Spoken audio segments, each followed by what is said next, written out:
Menurut saya yang perlu kita tingkatkan adalah komunikasi. Komunikasi. Ya, komunikasi antara masyarakat kita, kelompok-kelompok masyarakat termasuk purnawirawan Ya. dengan yang di luar itu. Ya. Dan komunikasi antara rakyat dengan pemerintah. Ya. Itu saja saya lihat yang menonjol, karena kalau kinerja pemerintah kan harus diukur berdasarkan survei. Ya. Dan survei saya ikutin yang kredibel mengatakan bahwa kepuasan terhadap kinerja pemerintah kita ini lebih dari 80%. Artinya kita sudah punya ukuran dan tinggal kita kasih masukan-masukan 20% kurang. Gitu. Jadi sangat naif ya Prof, menurut pikiran saya. Kalau kita memberi saran itu seperti kita mendikte. Karena dengan kinerja seperti itu, mestinya kita memberikan saran dengan pengertian dan peringatan ya. Seseorang memberikan saran, kalau saran itu sudah disampaikan, selesai. Tugasnya selesai. Jadi tidak bisa kita memberi nasihat atau saran kepada seseorang, apalagi seorang kepala rumah tangga, seorang kepala negara. Kita sampaikan, kita suruh ngikutin apa yang kita mau kan. Yang jalankan bukan kita. Bukan kitanya. Kita tidak menjalankan dan tidak tanggung jawab. Kalau sampai salah, kita cuma oh iya ya salah. Yang tanggung jawab kan eksekutif. Jadi tidak ada lagi hak kita tuh untuk mendikte. Salah-salah ini dari apa yang biasa kita benci karena salah paham. Yang disebut diktator proletar. Itu seperti itu sebetulnya praksisnya. Jadi jangan kita mendikte seorang pemimpin. Harus persuasif ya. Harus ya Pak. Sudah alasannya harus benar dan tepat, itu tujuannya. Karena benar dan tepat kan nggak sama itu. Benar itu menyangkut prosedur, tepat menyangkut hasil. Ya, kalau kita mau nembak kan ya harus benar dibidik ya, bukan ditaruh di kuping, harus dibidik. Tapi kalau tidak kena kan berarti tidak tepat. Jadi itu bedanya benar. Itu, Pak. Harus dua-duanya ya. Harus dua-duanya, harus benar dan tepat. Kalau tidak benar pasti nggak tepat. Tanggal 17 April yang lalu, Forum Purnawirawan TNI sebut 8 tuntutan politik. Ya, dan di situ kemudian usul ke MPR agar Wapres dimakzulkan atau mundur lah begitu ya. Tadi kan Bapak bilang komunikasi. Iya. Jadi sebetulnya kembali kepada tadi ya, penilaian soal kinerja pemerintah yang lebih 80% dinilai oleh masyarakat. Itu kan tidak terbaca oleh masyarakat yang dalam hal ini literasi media, Pak. Jadi masyarakat itu tidak terbaca itu. Jadi dengan kerendahnya itu kan masuk mengisi orang-orang yang ingin memberikan masukan kepada pemerintah. Jadi ketutup itu Pak, yang 80 di pekerjaan itu ketutup semua, sehingga masyarakat mendengar seolah-olah ini suara seluruh.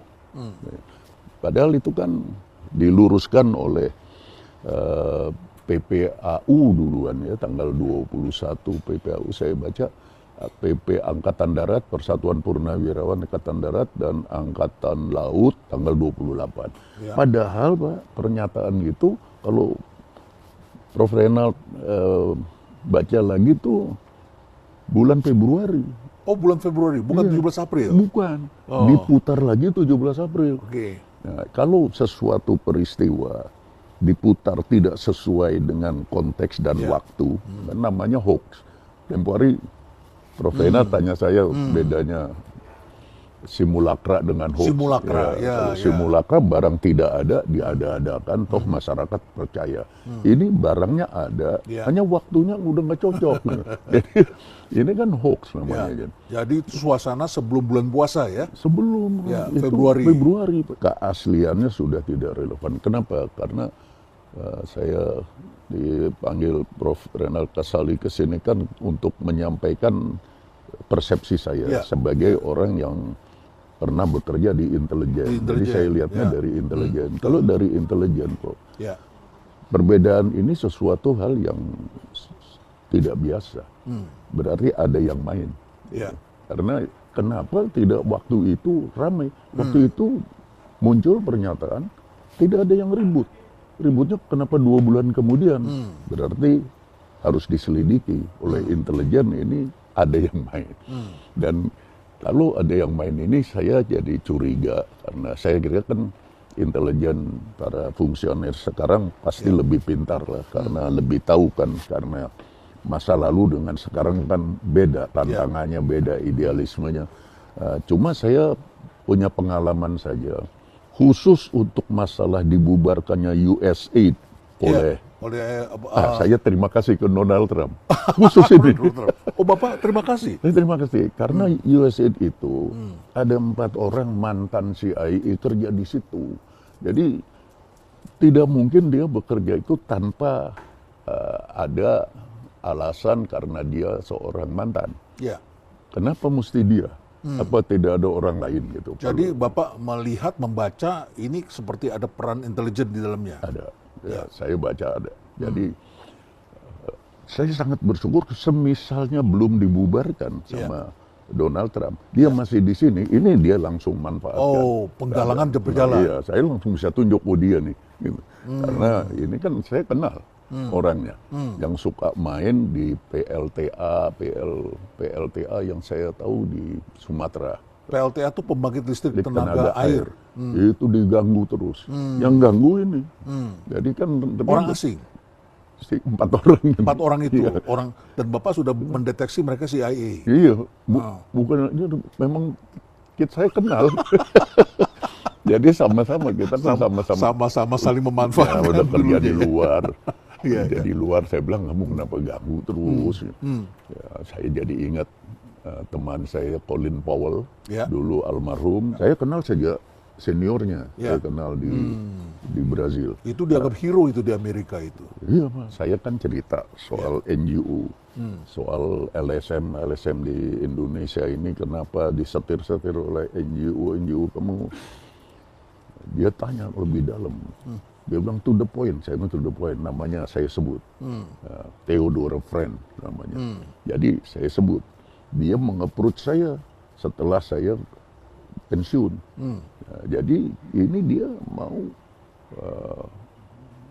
pakai saya, di belakangnya itu NGO dan di belakangnya sebetulnya kamu. Dia bilang, oh nggak betul. Kenapa? Kita memang mengendalikan mereka. Nah, itu pengakuan. Ya, kasarnya dari ngomongan yang panjang lebar, saya anggap mengendalikan mereka untuk ganggu orang lain, itu bukan negerinya dia. Negeri dia nggak ganggu sendiri kan. Karena mainnya di luar negeri.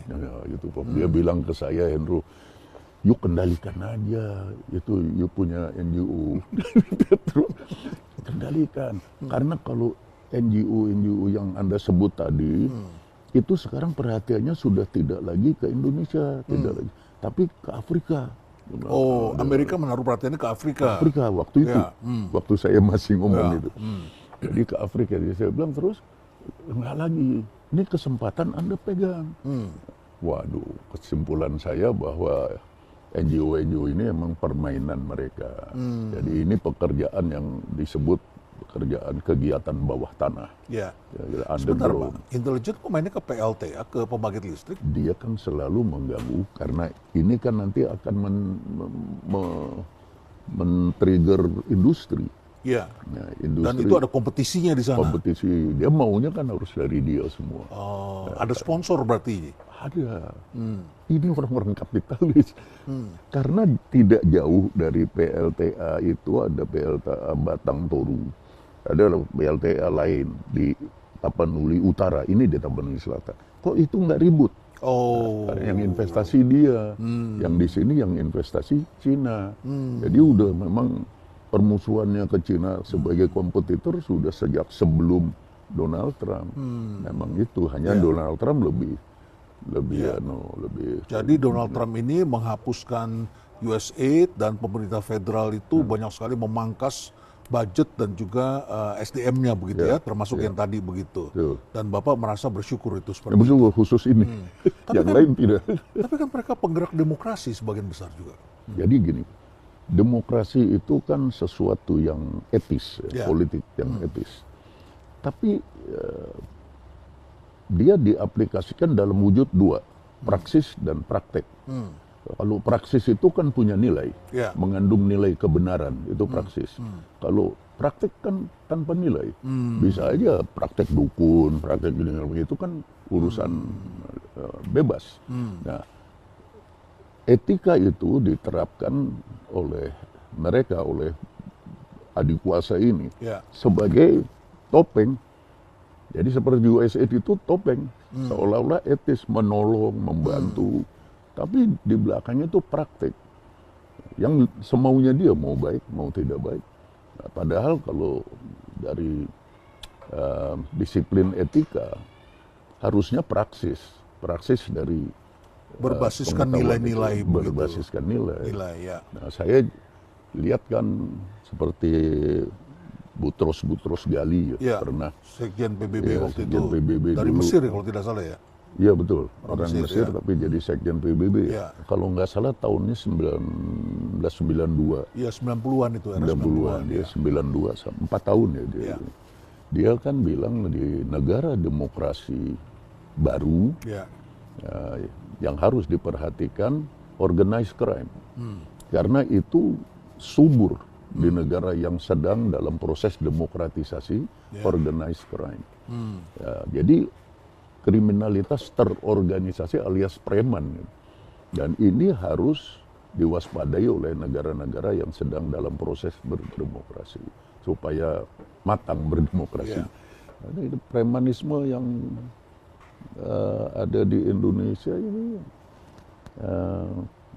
kan bentuknya banyak ya. Premanisme itu kan ada kartel narkotik, narkoba, perdagangan manusia, penyelundupan senjata api sampai ada senjata mesin gitu.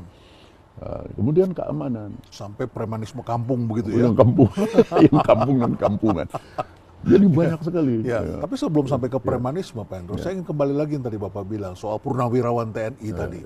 Itu kan diantaranya ada senior yang cerdas seperti Pak Tri Sutrisno, mantan wakil presiden begitu ya, yang juga tanda tangan dan ikut di situ dan kemudian memberi statement. Ada Pak Sutioso juga di situ begitu ya, ada nama-nama besar lah begitu ya. Lalu kemudian Pak Tri Sutrisno putranya yang sedang mempunyai posisi bagus, pandai, Pak Kunto ya, bintang 3 itu ya, bintang 3. Terus sekarang dalam tempo baru 4-5 bulan kemudian sudah dicopot begitu. Apa yang Bapak melihat ini?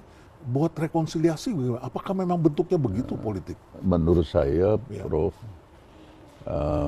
ini yang harusnya berpikir jernih adalah yang muda-muda, yang jangan membawa nama besar seperti Pak Tri Sutrisno. Itu kan umur 90 tahun tahun ini. Jadi ya sudah banyak keterbatasan, seperti saya juga gini kan, 80 tahun, apalagi 90. Dampaknya apa itu kan nggak terpikir.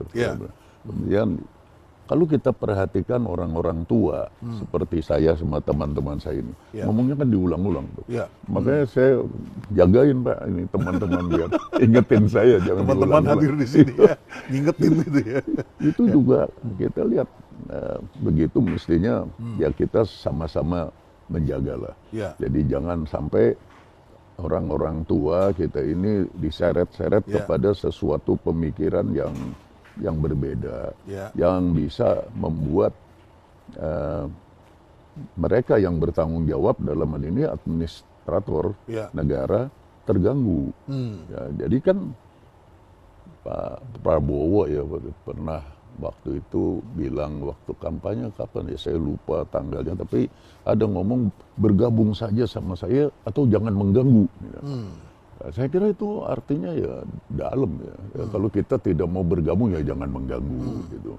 Dan kalau kita memberikan saran ya yang sistemik gitu. Jadi kan nggak bisa kita misalnya copot si A, copot si B. Ya kan ada cara gitu kan. Jadi dan itu kan kalau nuntut apa haknya menuntut ya. Menurut saya kita sama-sama ini udah tua. Tidak menuntut tapi mengasih saran, ngasih nasihat. Seperti tadi, nah ini jadi diulangin. Kalau saran sampai udah selesai dong, Prof. Iya, memberi saran begitu ya.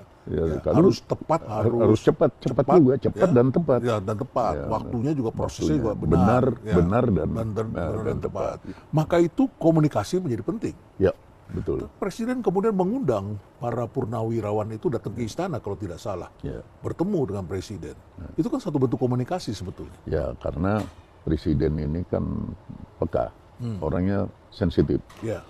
Karena sesuatu ingin kemudian langsung, instan mengatasi itu. Jadi langsung dibuka komunikasi. Yang saya maksud komunikasi bukan hanya seperti ini, tapi mungkin dari kita sendiri yang men-setup komunikasi yang sistemik. Gitu. Misalnya kan kalau kita ngomong, kan kita punya forum PPAD, Purnawirawan Angkatan Darat, punya ada forum, rumahnya di situ. Nah, jadi karena bulan Maret ada pernyataan itu, 2 bulan kemudian baru bergulir, lalu PPAU Purnawirawan Angkatan Udara cepat-cepat bilang kami tidak ikut di situ. Jadi itu urusan pribadi. Nah, jadi diikuti oleh Angkatan Darat dan Angkatan Laut tanggal 28 juga sama.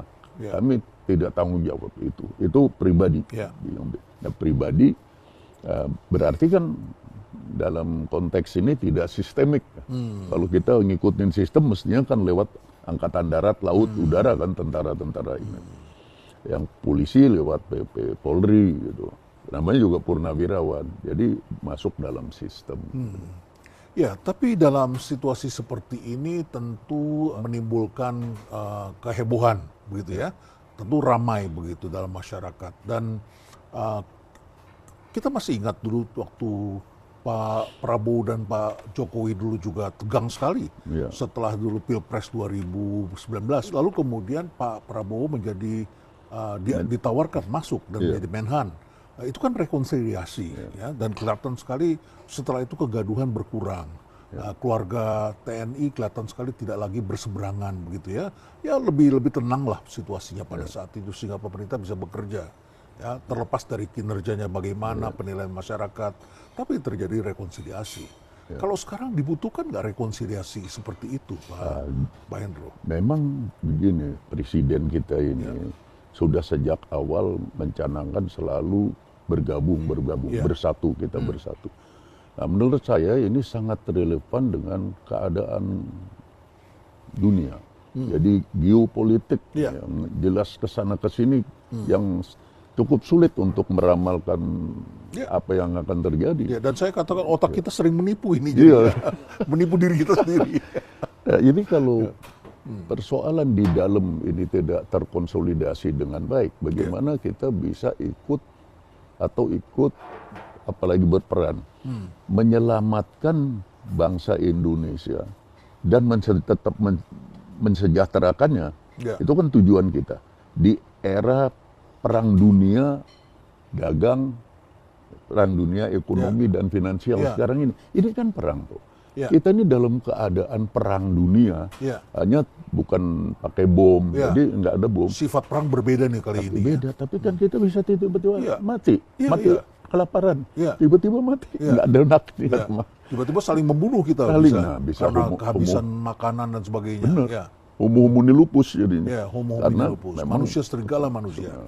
Karena kita tidak sadar. Inilah sebetulnya kan yang pintar-pintar adalah para tokoh masyarakat kan. Kalau masyarakat bangsa kita ini kan masih sangat paternalistik. Ya dia lihat tokoh agama, dia lihat tokoh masyarakat, influencer kayak Prof. Leonard Kasali itu kan masyarakat kan lihatnya ke situ. Ya. Baru mereka bisa disadarkan bahwa kita ini sedang dalam keadaan perang. Jadi hal-hal yang begitu-begitu jadi kecil dibandingkan dengan masalah yang kita hadapi, perang. Di perang ini jangan sampai kita jadi asbak. Karena yang kalah Jadi nanti asbak. karena yang kalah kan jadi abu.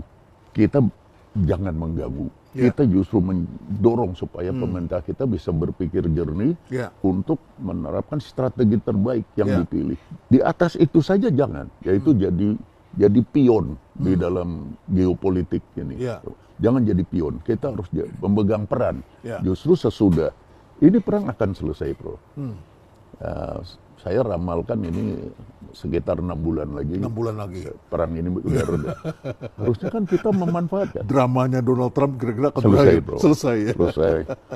Itu banyak loh indikasinya. Nah, kalau selesai kita kan harus untung. Bro. Ada perang jangan kita buntung jadi asbak. Kita justru harus untung dengan perang selesai. Tahun 98 kita banyak buntungnya itu. Iya kan? Banyak perusahaan yang kemudian dijual pada asing. Betul. Asing punya cabang di mana-mana di sini. Itu, buntung.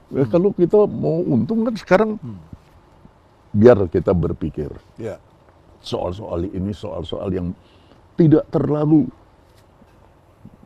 besar. Jadi kita cenderung kepada membesar-besarkan soal yang kecil, mengecil-ngecilkan soal besar.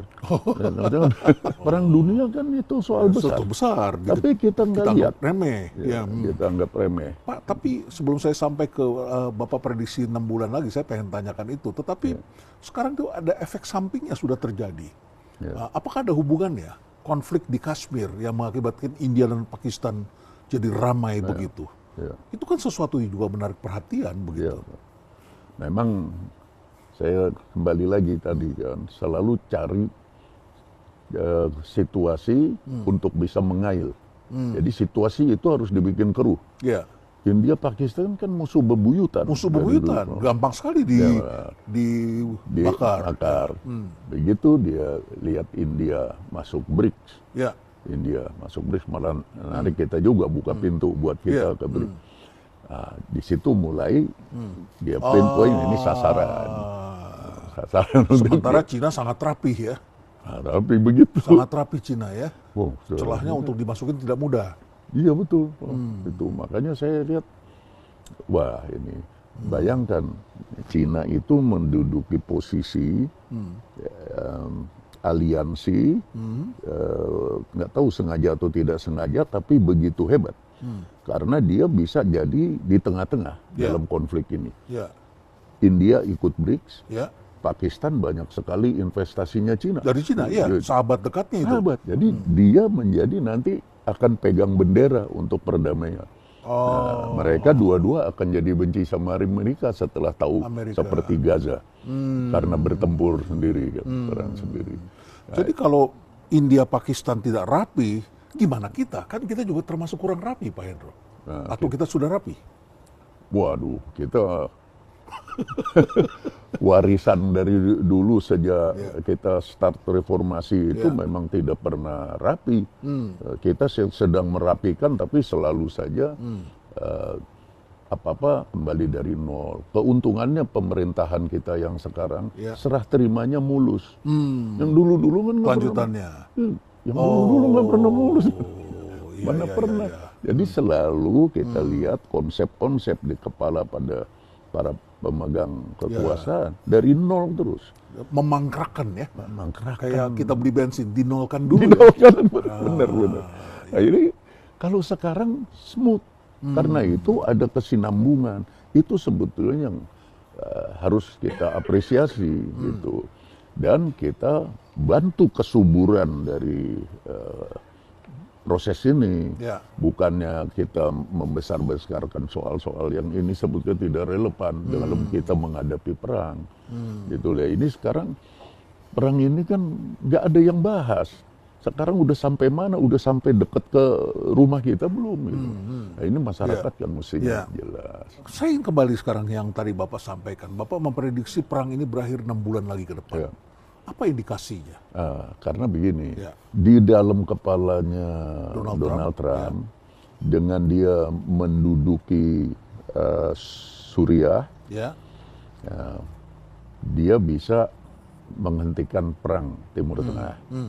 Jadi ada pemimpin baru di Suriah ini. Ada pemimpin baru dan jangan lupa pemimpin baru ini Al-Qaeda, bekas musuhnya. Bekas musuhnya. Sekarang malah jadi teman, jadi pion. Inilah intelijen. CIA itu begitu kerjanya. Udah apal saya. Jadi dia pakai musuh dipakai.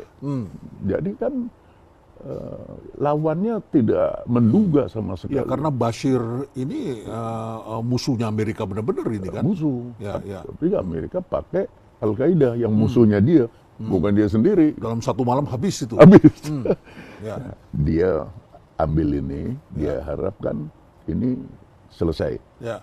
Nah, kemudian dia harapkan tidak ada perlawanan dari Rusia. Ya. Sehingga berapa divisi pasukan Rusia pulang, tidak melawan. Nah, kita nggak tahu ada deal apa dia, tapi tiba-tiba dia tidak mau lagi bantu Ukraina.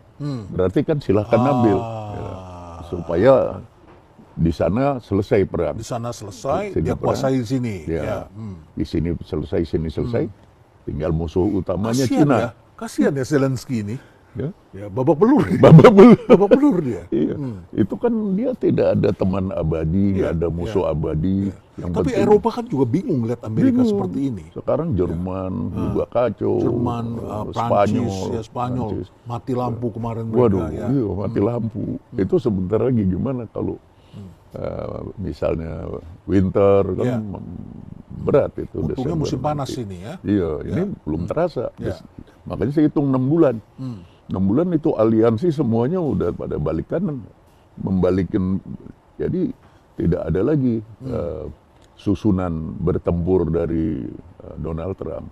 Karena dia menang atau kalah perang kan susunan, kekuatan, kemampuan, gelar. 4.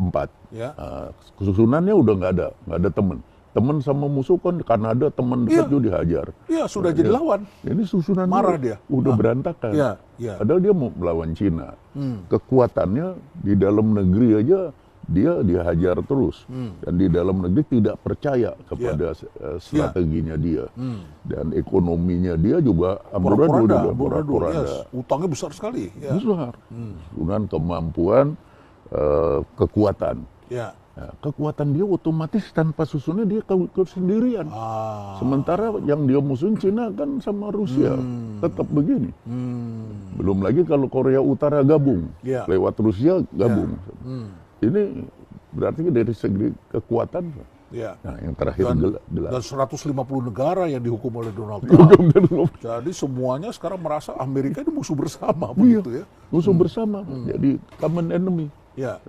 Paling tidak mereka akan netral. Nah, sementara ini yang terakhir adalah gelar. Gelar itu apa? Dia gelar kekuatan Timur Tengah, Eropa mau ke Laut Cina Selatan. Nah, kalau dalam sejarah kita kan namanya overstretch. Yang bikin kekaisaran Romawi ambruk karena overstretch. Yang bikin bubar Uni Soviet overstretch. Terlalu banyak medan pertempuran. Terlalu banyak urusannya. Afghanistan dulu, terus juga Vietnam dulu kan overstretch. Amerika punya 750 pangkalan militer. Kan harus ada pelurunya. Harus ada makanannya. Duitnya lagi nggak ada. Duitnya nggak ada. Nah, itulah yang kita lihat dalam sejarah overstretch. Dulu Soviet Union begitu. Rontok di situ. Rontok di dalam. Bangkrut ya. Bangkrut. Jadi tidak karena disintegrasi periferal, tapi sentral. Sentralnya terus di sini. Nah, Donald Trump juga begitu, bisa rontok di dalam. Nah, rontok di dalam paling tidak yang dia hadapi kan Kongres yang dia hadapi ini. Dan beda-beda tipis kan dia sama Demokrat kan. Nah, di sini dia bisa berbahaya. Dia harus pilih dia runtuh atau dia nyerah. Nah, kalau kita pikiran awam, lempar anduk daripada dia digulingkan. Lebih baik menyerah. Itu gejalanya sudah kelihatan. Dia mulai ngomong, saya sudah melakukan negosiasi walaupun dibantah oleh Cina. Dia suaranya sudah mulai melunak. Seperti strategi sendal pancing.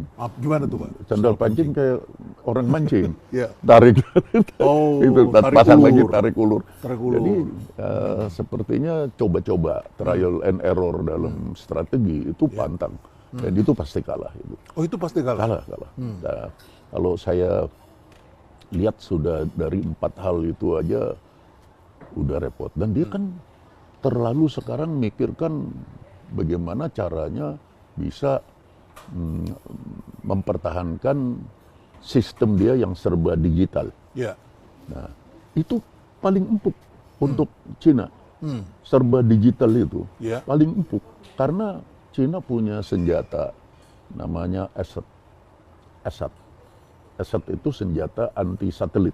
Waktu itu udah ke permukaan tapi terus sepi sekarang. Ya. Dia rahasiakan. Itu ditembakkan dari darat. Ya. Yang ditembak satelit. Ya, mati itu semua komunikasinya Mati. Amerika. Amerika mati, GPS nggak ada. Termasuk kita kacau juga. Wah, kacau juga. Kita kan memang jangan sampai jadi korban perang kan. Makanya kita juga, saya sih sarankan ke Profesor Renald Kasali ini, kalau bisa kita dipicu supaya kita lebih inovatif. Ya, seperti cloud apa itu.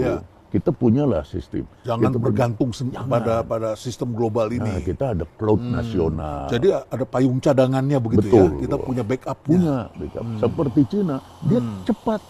Dia bikin Huawei itu kan untuk mempertahankan atau membangun suatu kedaulatan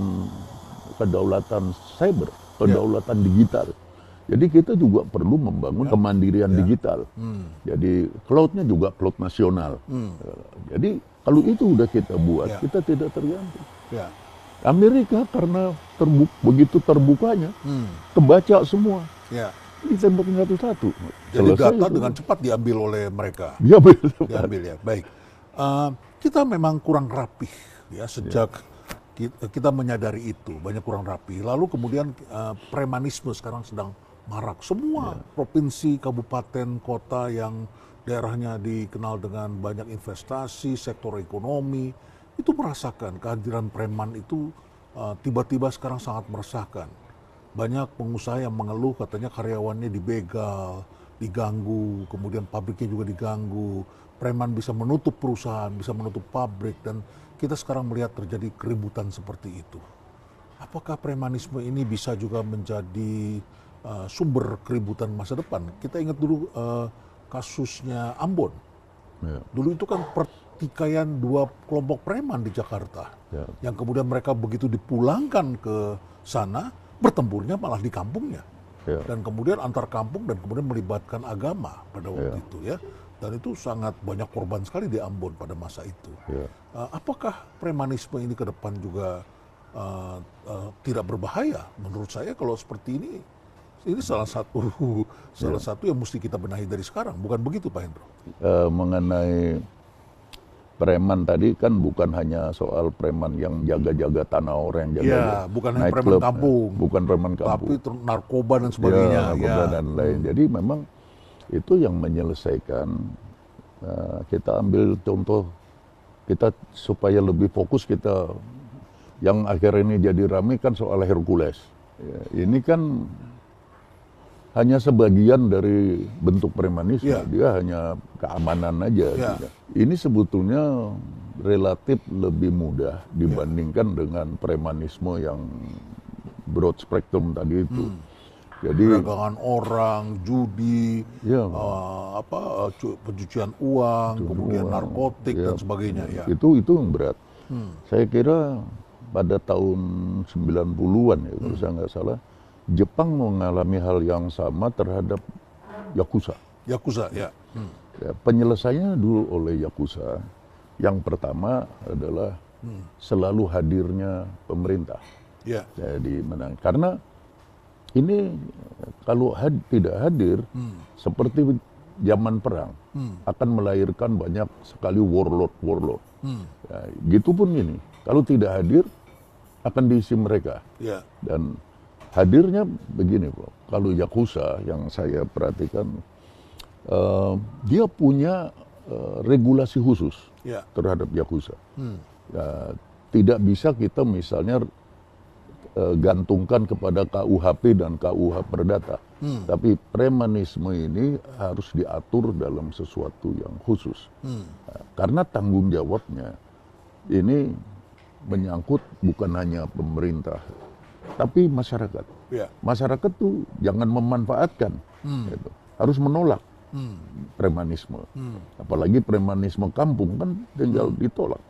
Dan penolakan itu memerlukan kekuatan dan legalitas. Harus ada payung hukumnya. Ada payung hukumnya dan juga law enforcement yang berupa misalnya dia bisa report instantly ke pemerintah terkait misalnya ke polisi. Waktu Yakuza dulu polisi Jepang tuh ada polisi khusus menangani preman. Jadi khusus untuk karena Yakuza kan udah terlalu berat waktu itu di Jepang. Jadi menangani khusus itu mengikuti gerak sehingga setiap potensi premanisme bisa diredam sebelumnya. Jangan terbalik, jangan malah memanfaatkan premannya. Seperti misalnya ketika kita menghadapi terorisme, kita bentuk Densus 88. Ya, betul. Semacam itu. Seperti itu. Karena saya lihat spektrumnya sama. Spektrumnya itu udah multidimensi. Nah, kalau cuma soal Hercules, saya rasa kita juga mesti berpikir dingin. Walaupun hatinya mungkin panas, kecewa, dia dan para prajurit kita adalah korban dari konspirasi global. Yang nyuruh kita ke tim-tim dulu siapa? Amerika. Amerika. Ya, karena dianggapnya itu PKI komunis kan? Komunis itu, bukan PKI komunis. Dia mau balas kekalahan. Komunis. Komunis. Dulu, Dia mau balas kekalahannya di Vietnam. Di Vietnam, Jadi tahun 74 dia kalah. 75 kami ini termasuk saya. Saya bulan Februari masuk di sana. Operasi Seroja. Operasi Seroja. Dia yang suruh, dia kasih mobil juga, mobil utility banyak sekali. Kita kan nggak punya mobil. Turun ke sana, mobilnya dari sana, dari Vietnam, diambil ke situ. Oh begitu? Begitu. Dan saya yakin juga bos-bos saya dulu, karena saya kan masih kapten dulu kan, pasti juga ada disuruh sampai begitu hebat gitu. Dan dulu sebelum kita nyerbu itu banyak yel-yel dan slogan FIFA Amerika, FIFA United States itu di sana di perbatasan di sana. Jadi kita mendukung Amerika. Untuk menyerbu sana. Selagi Portugal waktu itu dikuasai perwira-perwira revolusioner yang kiri. Itu jajahan Portugal itu. Jajahan Portugal. Jadi memang waktunya sangat tepat sehingga kita tidak terlalu sulit untuk menguasai. Tapi tahun 98 kita diusir. Diseret semua ke pengadilan HAM apa segala macam. Dianggap pelanggaran HAM. Macam-macam kita ya. Artinya dia yang mulai, dia yang mengakhiri. Dan kita dijadikan keset begitu ya. Jadi kambing conge kita. Ya ini Prof, saya lihat kita harus juga punya pemikiran ke situ. Bahwa Hercules CS ini adalah korban dari transisi itu. Ini, termasuk perwira-perwira yang dulu, para veteran, para termasuk Pak Prabowo juga. Termasuk.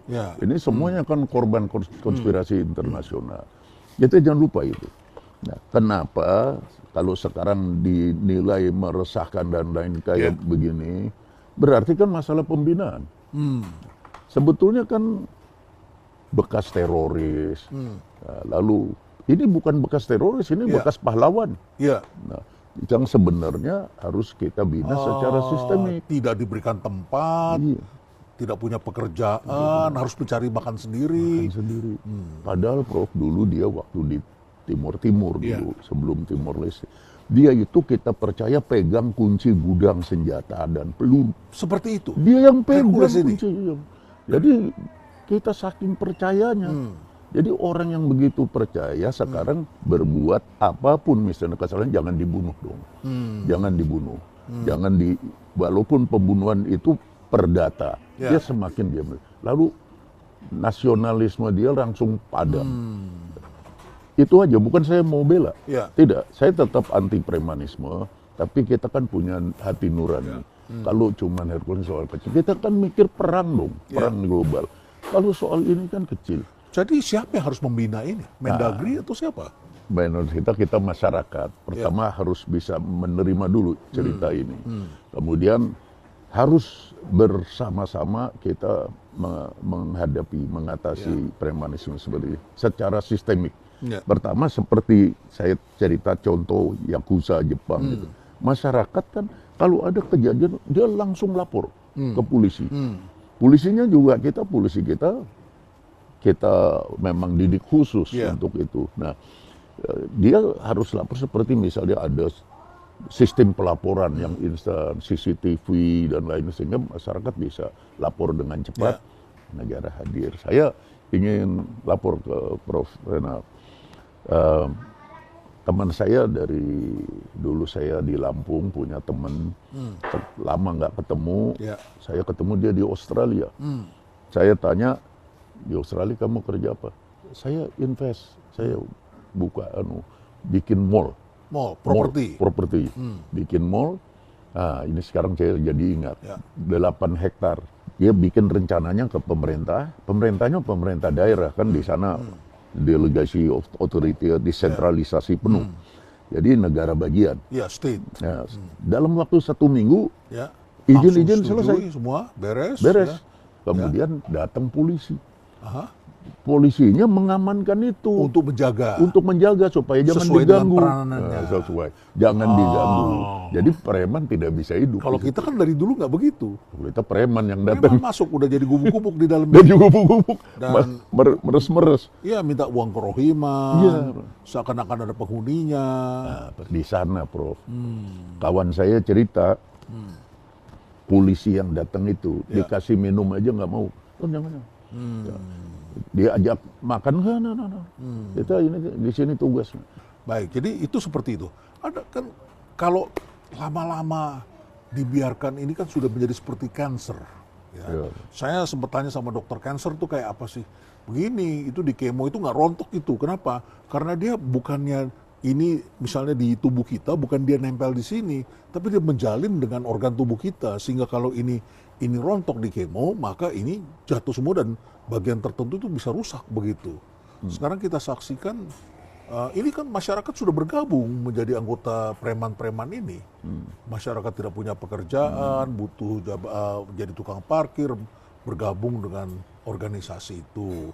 Ya, masyarakat kemudian ingin menjadi apa, ikut ke sana. Di mana-mana ini kan sebenarnya. Lama-lama kan bergabung. Narkoba juga begitu.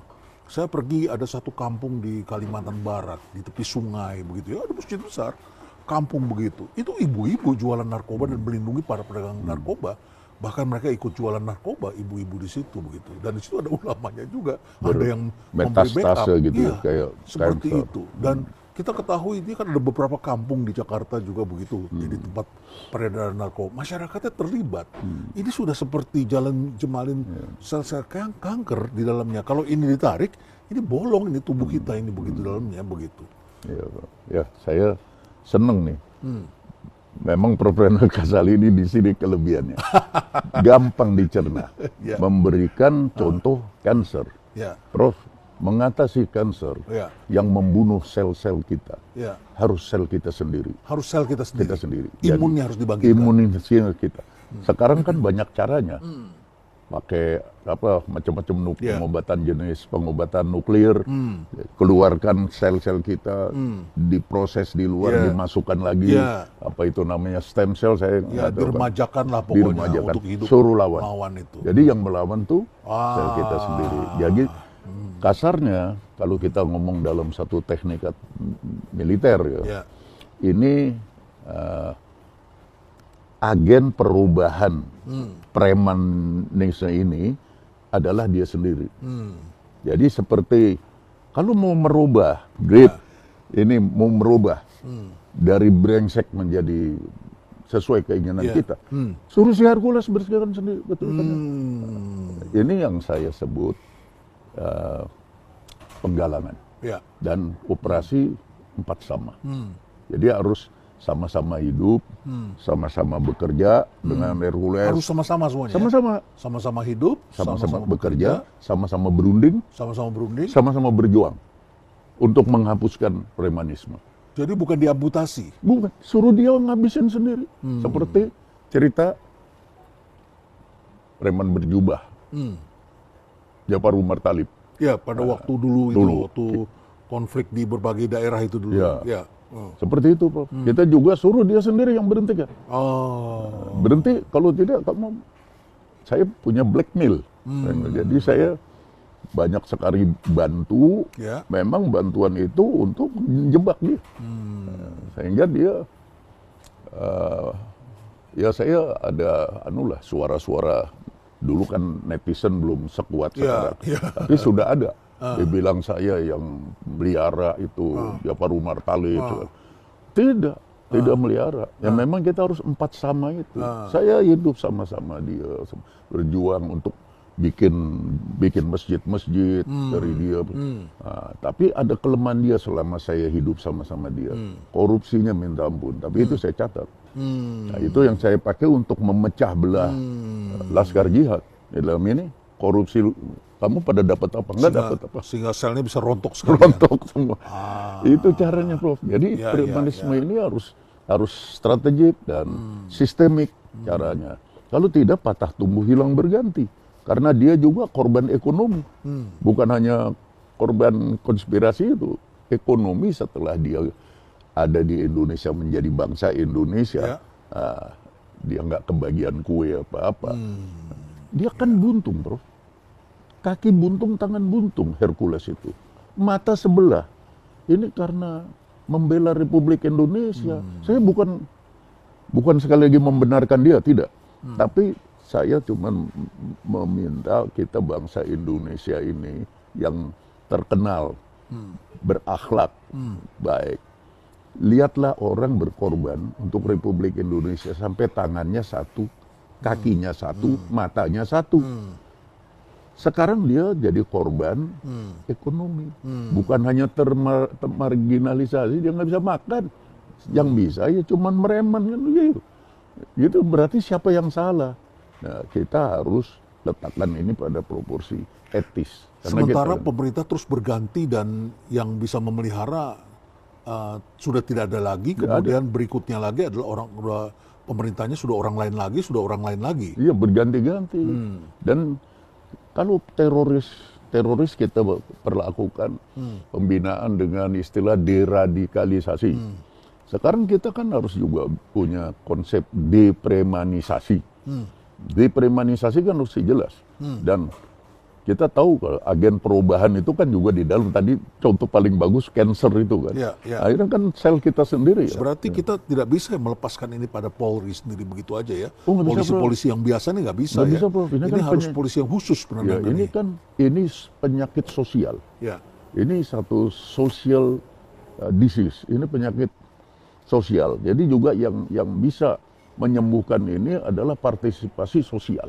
Jadi semua harus berpartisipasi.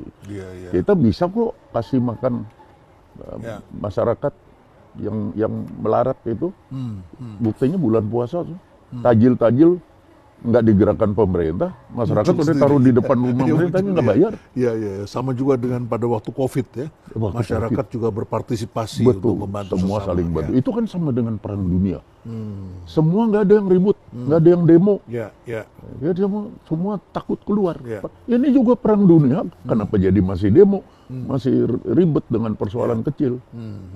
Itu loh, Prof. Ya, baik. Jadi kita sudah mendengarkan itu, Pak Hendro. Jadi jangan membesarkan yang kecil, tetapi mari kita perhatikan yang besar ini, begitu ya. Jangan dikecil-kecilkan. Jangan dikecil-kecilkan. Padahal kita sedang berperang ini menghadapi situasi perang dunia ini yang luar biasa kita hadapi, begitu.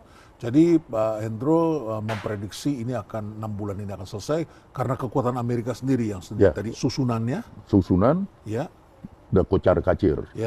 Terus kemudian yang kedua kekuatannya terutama ekonomi.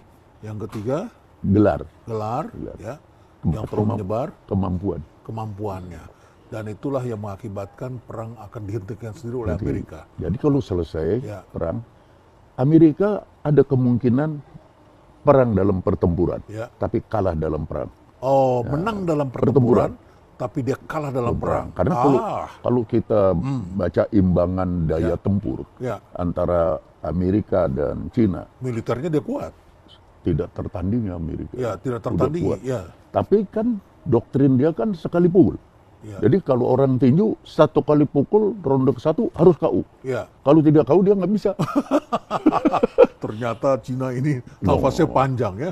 Dan dia sudah selesaikan PR-nya. Betul, PR udah selesai. Xi Jinping pidatonya sangat menarik. Dia bilang, kita hidup 5.000 tahun yang lalu tanpa ada namanya Amerika. Iya.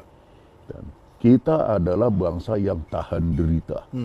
Perang hanya akan dimenangkan oleh siapa yang lebih tahan menderita. Ya, itu mereka sudah puas lakukan itu. Dia etos kerjanya juga bagus. Ya, sekarang kita mau menyelamatkan diri kita mau menang, kita anggap Amerika itu tidak ada. Kita hidup di dunia ini dengan kawan-kawan kita yang lain. Dianggap tidak ada. Berarti setelah perang ini berakhir, tatanan dunia kan berubah. Dan kita jangan jadi asbak, kita harus berperanan di situ. Kira-kira apa yang harus diambil oleh negara seperti Indonesia peranan itu supaya kita bisa mengambil peranan itu? Selama perang kan banyak sekali relokasi sekarang kan. Di Kendal, Tegal, kemudian di Jawa Barat. Ya, dari Vietnam pun akan pindah harusnya. Sudah pindah semua. Karena seperti Batam, makanya Presiden Prabowo mengatakan percepat Batam. Sebagai otoritas supaya relokasi masuk ke sini. Supaya relokasi masuk. Dan sekarang udah masuk, Prof. Tentunya kita harus perbaiki ya semuanya ya. Regulasi, birokrasi kita, biaya ekonomi kita, kemudian premanisme, dan lain sebagainya. Kita harus tertibkan kita harus tata semua. Itu supaya mereka ini bisa masuk dan kompetitif di Indonesia. Terutama seperti Batam. Bahkan dari sisi policy making sudah sangat benar, yaitu dikasih 0%. Dan masuk semua. Tapi antar departemen ini tabrak-tabrakan. Itu susahnya. Satu persatu kita baca berita bukannya masuk, Pak. Kita membaca nggak jadi masuk. Kita baca berita gitu, LG keluar, sini keluar.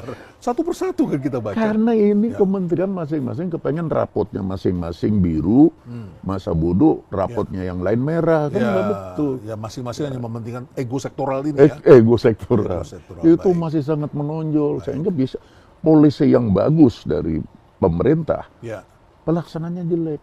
Sesuatu itu, Bro, walaupun jelek, kalau pelaksananya bagus kan tetap bagus. Sesuatu polisi bagus, pelaksananya jelek kan tetap jelek. Ya, itu sebabnya negara di sekitar kita itu jadi berhasil ya. Karena mereka tidak begitu sebagus kita, tetapi mereka pelaksanaannya bagus semua. Contoh Vietnam. Ya, Vietnam, Malaysia, Thailand. Malaysia, pada begitu. Baik.